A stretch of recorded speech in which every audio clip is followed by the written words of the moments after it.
Hello everybody, welcome back to the Zekko Football channel. This is the recap, the show where we go through some of the major talking points from the Premier League fixtures from the most recent match week. In this case, we have Manchester United against Wolverhampton Wanderers, the first game that Manchester United and Wolves have in their season. And as you can see, Manchester United won this by 1-0. I know you're going to ask me how they did this, and I can't tell you, because I don't think they should have won. In fact, I think that if Manchester United had any luck in this season to go into the season with, they've used it all in this game. It is incredible how Wolves have not scored. I thought they were the best side. I thought they outfought Manchester United. They outplayed Manchester United. They were tactically better. And if I'm honest, they should have won by quite some way, but they didn't. So let's break it down. We can have a look at the attacking momentum bar here. Manchester United starts not very well, but also not terribly. That happens in the second half. Wolves really do start to grow into the game and they create some chances themselves. They start to break the lines, they drive with the ball, and this is what this Wolverhampton Wanderers side did so well in this game. They drove with the ball. We're going to have a look at the average positions here, and there are a couple of things on both sides that I really want to point out which led me to believing that Manchester United should not have won this game. Number one, let's focus on United. Casemiro here is sat by himself behind a four-man midfield with Garnacho and Ante as wingers, Mason Mount and Bruno Fernandes as the two central attacking midfielders, or 2 10s. It's important to say 2 10s because when you count them as 8, they do retreat and go backwards to help out the central defensive midfielder. Now, the discrepancy or the break in play between Mason Mount, Bruno Fernandes and Casemiro was far greater than you would ever expect with 8s and a holding midfielder. It felt like 10s. They were pushing on far too much, and eventually the Wolves midfield quartet, as I'd like to put it, really drove through the heart of this Manchester United defence, and they could not cope. If we have a look at the average positions of Manchester United, you'll see what I'm talking about. So this is Mason Mount and Bruno Fernandes, and then here you have Casemiro. The absolute space in between them was so great. These are only on the average positions, but really the amount of space that was offered to Wolves to drive through the heart of this Manchester United defence when they ended up losing the ball was just criminal, to be honest. Now let's talk about Wolves, because as you can see, they set up in a 4-4-2. Now this is extremely interesting, but what ended up happening was that Pablo Sarabia and Matheus Cunha ended up dropping back and almost becoming extra midfielders, and that sounds ridiculous, but it was a genius tactic employed by Gary O'Neill. This became essentially a box midfield, utilising Pedro Neto and Matheus Nunes to start driving forwards. Ryan Aitken started to make some overlapping runs as well, and so did Nelson Semedo, which is where they got their width from.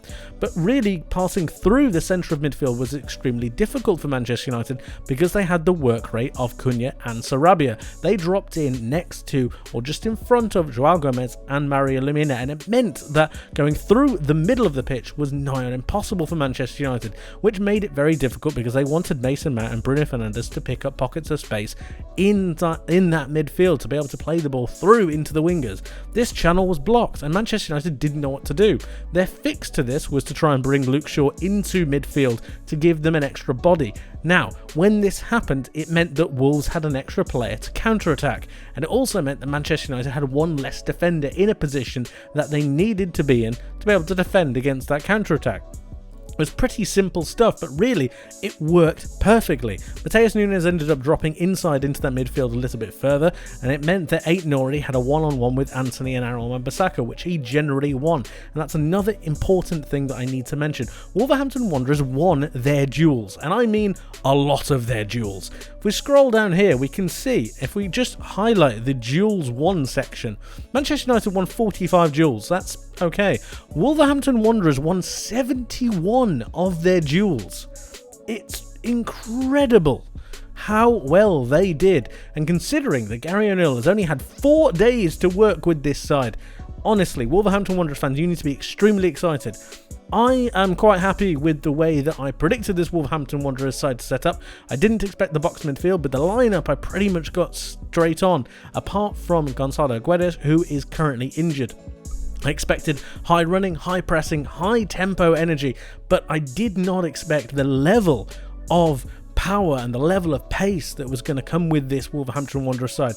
Matheus Cunha was absolutely sensational. If we highlight the average positions, this is the box midfield that I was referencing, and as I said, Matheus Nunes comes into the midfield just to give them that little bit extra body in that centre of the park. And then you've got the width from Pedro Neto. Nori also made amazing runs forwards just to give them that width. As you can see, he makes a lot of runs to really make sure the attack has options. And Gary O'Neill made a big point about making sure that Wolves had players coming into the box, and they did. They flooded the penalty area very, very well. At the very least, they gave their teammates options, which was extremely good. Finally, let's have a look at some of the statistics, because it does not make good reading for Manchester United fans. 23 shots from Wolves, 6 shots on target, 7 shots off target. That's going to be the main thing that they're disappointed with. The fact that they weren't able to convert their 2.27 XG. Madness. They played absolutely amazing. If they can put in half the effort that they did for this game, honestly, they're going to be absolutely fine. Relegation will not be a problem whatsoever. They were sensational. They played Manchester United off of the park. They created one big chance, but really the amount of opportunities and general phases of play that they created was sensational. Whether you can argue that Manchester United had an off day or not, I'm not sure, but Wolves did not. Wolves came and brought it, and it was so extremely exciting to watch. The drive, the determination, and the willingness to work for each other was something that was very, very refreshing, and it's one of the best Wolves performances.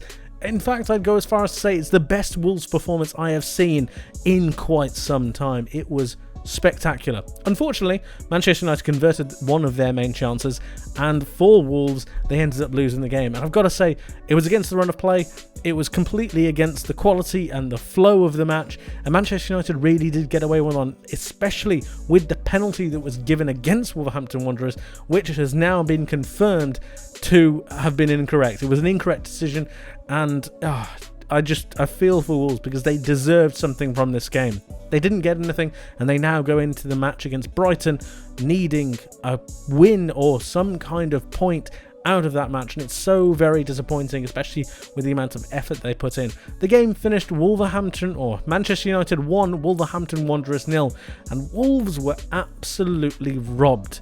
But if they play like that in any other game, honestly, they will score goals and they will win matches. There is positive and there is light, because that was a cracking performance.